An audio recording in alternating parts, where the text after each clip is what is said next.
My name is Nick Brand. I'm the Director of Corporate Programs at the Chicago Council on Global Affairs, and thank you all for joining us this evening. I'd like to take this opportunity to welcome George Fridman to the Chicago Council. I believe it's his first time here, so thank you so much for being with us. No place is really pacific for very long. I mean, neither the United States, we have constant wars, okay? Europe will, I suspect, not return to the 31 years, but it will return to humanity. They will have their wars, they will have their peace, they will live their lives. It will not be 100 million dead, but the idea of the European exceptionalism, I think, is the one suffering the first death. There will be conflict. There was conflict in Yugoslavia, and there's certainly conflict now in Ukraine. As to the relationship to the United States, we no longer have a relationship with Europe. We have a relationship with Romania, we have a relationship with France. There is no Europe to have a relationship with. Yes, the gentleman in the fourth row over here. Excuse me. By the way, I'm a subscriber. Thank you. Is Islamic extremism really the major threat to the United States, and will it die on its own, or will it keep growing? It is a problem to the United States. It is not an existential threat. It has to be dealt with, but it has to be dealt with proportionately. We have other foreign policy interests. So, the primordial interest of the United States, over which for a century we have fought wars, the First, Second Cold War, has been the relationship between Germany and Russia, because united they are the only force that could threaten us, and to make sure that that doesn't happen. If you're a Ukrainian, is essentially reach out to the only country that will help you, which is the United States. Last week, 10 days ago, General Hodges, Commander U.S. Army Europe, visited Ukraine. He announced that U.S. trainers would now officially be coming, not just unofficially coming. He actually pinned medals on Ukrainian fighters, which by protocol of the military is not the way. Foreigners don't get to pin on, medals, but he did, showing that this was his army. He then left and in the Baltics announced that the United States would be pre-positioning armor, artillery, and other equipment in the Baltics, Poland, Romania, and Bulgaria, which is a very interesting point. So the United States, and now yesterday the United States announced that it would be sending weapons. Tonight, of course, they denied it, but they are. The weapons will go. In all of this, the United States has acted outside the context of NATO. Because NATO has to have a 100% vote. Any one country can veto anything. And the Turks will veto it just for giggles. The point is that the United States is prepared to create a cordon sanitaire around Russia. Russia knows it. Russia believes that the United States intends to break the Russian Federation. I think that, as Peter Lorre put it, we don't want to kill you, we just want to hurt you a little bit. Either way, we are back at the old game. And if you go ask a Pole or a Hungarian or a Romanian, they live in a totally different universe from a German. And they live in a totally different universe from a Spaniard. So there is no commonality in Europe. But if I were a Ukrainian, I would do exactly what they're doing. Try to draw the Americans in. All right, next question, please. The United States has a fundamental interest. It controls all the oceans of the world. No power has ever done that. Because of that, we get to invade people and they don't get to invade us. It's a very nice thing. Maintaining control of the sea and control of space is the foundation of our power. The best way to defeat an enemy fleet is to not let it be built.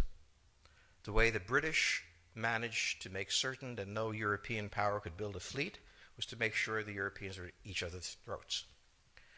The policy that I would recommend is the one that Ronald Reagan adopted toward Iran and Iraq. He funded both sides so they would fight each other and not fight us. This was cynical. It was certainly not moral. It worked. And this is the point. The United States cannot occupy Eurasia. The moment the first boot sets the ground, the demographic differential is we are totally outnumbered. We can defeat an army. We cannot occupy Iraq. The idea that 130,000 men would occupy a country of 25 million, well, the ratio in New York of cops to citizens was greater than we had deployed in Iraq. So we don't have the ability to go across, but we do have the ability to, first, support various contending powers so they concentrate in themselves with political support, some economic support, military support, advisors, and in extremis, do what we did in Japan, in Vietnam, in Iraq, and in Afghanistan, spoiling attacks. The spoiling attack is not intended to defeat the enemy. It's intended to throw him off balance. What we did in each of these wars, in Afghanistan, for example, is we threw Al-Qaeda off balance. The problem we have, since we're young and stupid, is that having thrown them off balance, instead of saying, okay, job well done, let's go home, we said, well, that was easy. Why don't we build a democracy here? This was the moment of dementia that came in. The answer, therefore, is the United States cannot constantly be intervening throughout Eurasia. It must be selectively intervening and very rarely. That is the extreme moment. We cannot, as the first step, send American troops.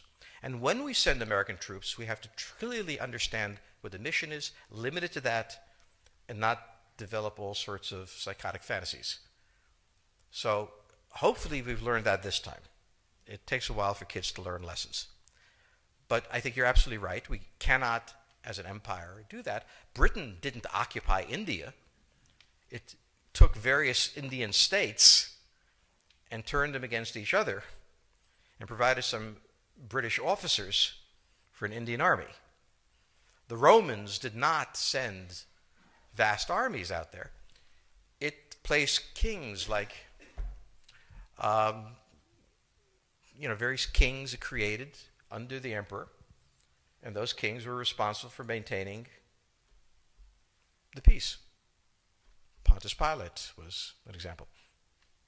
So empires that are directly governed by the empire, like the Nazi Empire, fail. No one has that much power.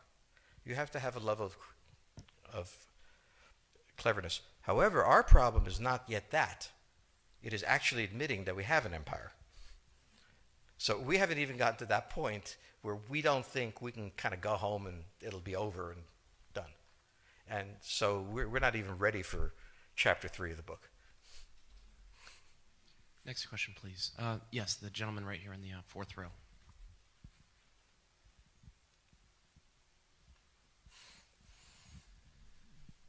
So I infer from your comments that the euro as the currency will not survive. The question on the table for the Russians is, will they retain a buffer zone that's at least neutral? Or will the West penetrate so far in the Ukraine that they're 70 miles away from Stalingrad and 300 miles away from Moscow? For Russia, the status of Ukraine is an existential threat. And the Russians cannot let go. For the United States, in the event that Russia holds onto the Ukraine, where will it stop? Therefore, it's not an accident that General Hodges, who's been appointed to be blamed for all of this, is talking about prepositioning troops in Romania, Bulgaria, Poland, and the Baltics. This is the intermarium, from the Black Sea to the Baltic, that Pilsudski dreamt of. This is the solution for the United States.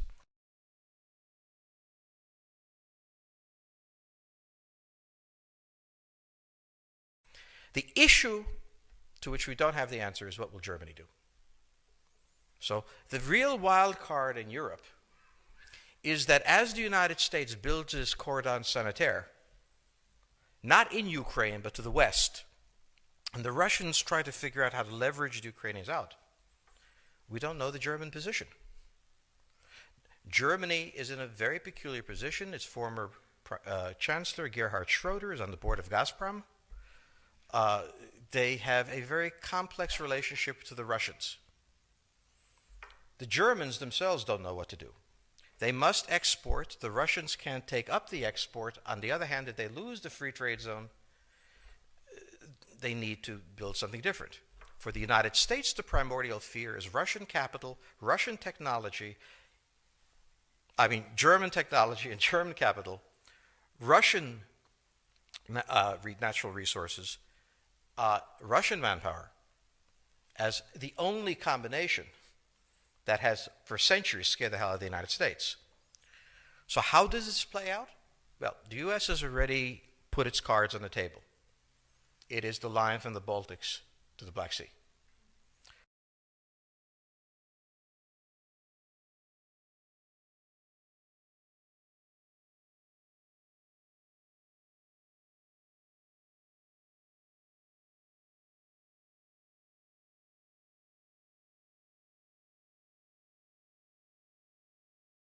For the Russians, their cards have always been on the table. They must have at least a neutral Ukraine, not a pro-Western Ukraine. Belarus is another question. Now, whoever can tell me what the Germans are going to do is going to tell me about the next 20 years of history. But unfortunately, the Germans haven't made up their mind. And this is the problem of Germany always. Enormously economically powerful, geopolitically very fragile, and never quite knowing how to reconcile the two. Ever since 1871, this has been the German question, the question of Europe. Think about the German question, because now it's coming up again. That's the next question that we have to address. And we don't know how to address it. We don't know what they're going to do. And unfortunately, that's all we have time for this evening.